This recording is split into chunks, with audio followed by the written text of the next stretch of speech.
बिस्मिल्लाहिर्रहमानिर्रहीम। अस्सलाम वालेकुम। Welcome to Alharam vlog. मैं खैरियत से हूँ। उम्मीद है अल्लाह ताला के फजल करम से आप भी खैरियत से होंगे।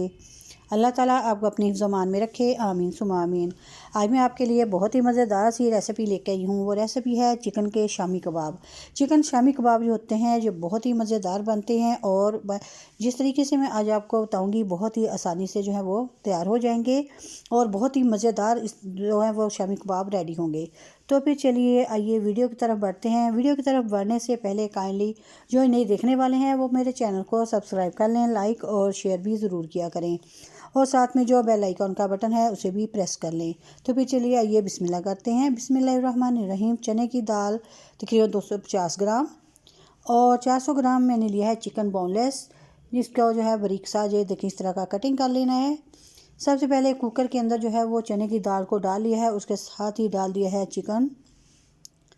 चिकन डालने के बाद इसके अंदर मैं स्पाइसेस जो है वो डालूंगी। लहसुन डाला है चंद जवे और इसके अंदर डाला है नमक 1 टेबलस्पून और सूरख मिर्च पाउडर डाला है 1 टीस्पून और साथ में ही डाल रही हूँ ½ टीस्पून हल्दी पाउडर। इन सारी चीज़ों को डालने के बाद अब मैं इसके अंदर ऐड कर रही हूँ 1 अदद प्याज डालने के बाद इसके अंदर मैं तकरीबन 1.5 गिलास जो है वो पानी का ऐड कर दूंगी, क्योंकि बहुत ज़्यादा पानी नहीं डालना, क्योंकि बाद में जो पानी है वो खुश करना मुश्किल हो जाएगा। दाल को हमने बहुत ज़्यादा नहीं गलाना। जैसे ही सीटी चलना स्टार्ट होगी तकरीबन 6 से 7 मिनट हमने कुकर को बंद करना है। बंद करने के बाद ये देखें मैंने कुकर को खोल लेना है और ये देखें खोला है तब तो दाल जो है वो भी गल चुकी है और चिकन भी जो हमारा रेडी हो चुका है। उसके अंदर पानी भी इतना ज़्यादा नहीं है। जैसे ही थोड़ा सा ठंडा हो जाए तो फिर इसके बाद हमने इसको जो है वो कूट लेना है या फिर चॉपर के अंदर चॉप कर लेना है। मैं चॉपर के अंदर जो है वो मसाला जो है वो रेडी करूँगी शामियों का। आप चाहें तो कुंडी के अंदर भी इसको अच्छे तरीके से कूट के तो इनका मसाला जो है वो रेडी कर सकते हैं। ऐसे ही मैं थोड़ा डाल के 2 दफ़ा में ये मसाला जो है वो रेडी करूँगी। इस तरह से जो थोड़ा सा डालेंगे तो बहुत अच्छा सा वो मसाला जो है रेडी होगा। अगर एक ही दफ़ा में डालेंगे तो मसाला जो वो अच्छे तरीके से जो है वो रेडी नहीं होगा। माशाल्लाह से देखें जो मसाला सारा है वो मैंने रेडी कर लिया है और बहुत ही अच्छा सा मसाला जो है वो हो चुका है। अब उसके बाद डाल रही हूँ कुटी हुई सुरख मिर्च ½ टीस्पून, ब्लैक पेपर 1 टीस्पून, सब्ज़ मिर्चें तकरीबन हैं 2 से 3 अदद बारीक चॉप की हुई और इसके साथ ही डाल रही हूँ सब्ज़ धनिया तकरीबन 2 से 3 टेबलस्पून है।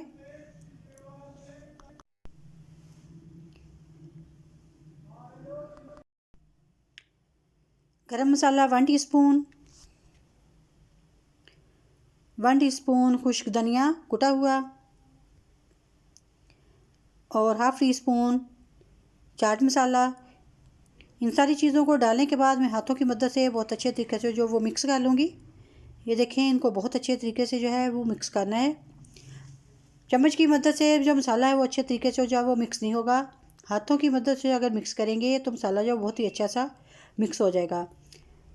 ये देखिए मसाला जो है बहुत ही अच्छा सा रेडी हो चुका है। अब मैं इनकी बनाऊंगी शामी कबाब। शामी कबाब बनाने के लिए मैंने हाथों के ऊपर थोड़ा सा ऑयल लगाने के बाद ये देखें जो शामी कबाब है वो ऐसे हाथों की मदद से छोटा सा पेड़ा बना के हल्का सा प्रेस करके इनको बनाती जाऊंगी। माशाल्लाह से इसी तरह मैंने सारे शामी कबाब जो है वो रेडी कर लेने हैं। ये देखें बहुत ही अच्छे से शामी कबाब जो है वो बन रहे हैं। हाथों के ऊपर जो ऑयल लगाने से शामी कबाब है जो वो मसाला है वो हाथों के साथ चिपकेगा भी नहीं और जो शामी कबाब हैं वो टूटेंगे भी नहीं। इसी तरह सारे जो शामी कबाब हैं वो रेडी कर लेने हैं। अब रेडी करने के बाद अब देखिए मैंने एक बाउल के अंदर एक अंडा जो है वो उसको फेंट लिया है बहुत अच्छे तरीके से। फेंटने के बाद मैंने उसके अंदर थोड़ा सा नमक और काली मिर्च ऐड किया है। आप चाहें तो ये स्किप भी कर सकते हैं नमक और काली मिर्च को। अब उसको शामी कबाब को जो है अंडे के अंदर डिप करके उसकी कोटिंग करके तो मैंने जो है वो उसको फ्राई पैन के अंदर जो है वो डाल दिया है। फ्राई पैन के अंदर मैंने जो ऑयल है वो बहुत थोड़ा सा डाला है, क्योंकि मैं इनको जो है वो डीप फ्राई नहीं कर रही हूँ, इसलिए ऑयल जो है वो बहुत थोड़ा डालना है। इसी तरह सारे शामी कबाब जो है वो मैंने फ्राई पैन के अंदर जो है वो डाल देना है। ये देखें आधे मैंने डाल दिए हैं, अभी बाकी के मैं बाद में फ्राई करूँगी। ये देखें माशाल्लाह से जो शामी कबाब है बहुत ही अच्छे से रेडी हो रहे हैं। जब एक साइड से जो तकरीबन पक जाएंगे तो फिर इसकी दूसरी साइड जो है वो हमें चेंज करनी है। माशाल्लाह देखें जब तकरीबन 2 से 3 मिनट के बाद मैंने इसकी जो साइड है वो चेंज कर दी है। इसको बहुत ज़्यादा तेज़ आंच के ऊपर मैंने नहीं बनाना, इसको दरमियानी आंच के ऊपर जो शामी कबाब हैं उनको फ्राई करें। माशाल्लाह से शामी कबाब यहाँ बहुत ही अच्छे से फ्राई हो चुके हैं। ये देखिए जब देख लें दोनों साइडों से अगर जो गोल्डन ब्राउन हो चुके हों तो फिर इनको जो है हम डिश आउट कर लेंगे। माशाल्लाह से ये देखें तकरीबन दोनों साइडें जो हैं वो तकरीबन पक चुकी हैं। दोनों साइडों से ही शामी कबाब जो हैं वो गोल्डन ब्राउन हो चुके हैं। अब मैं आपको डिश आउट करके दिखाती हूँ। माशाल्लाह से ये देखें मैंने जो शामी कबाब हैं वो निकाले हैं, बहुत ही अच्छे से रेडी हो गए हैं।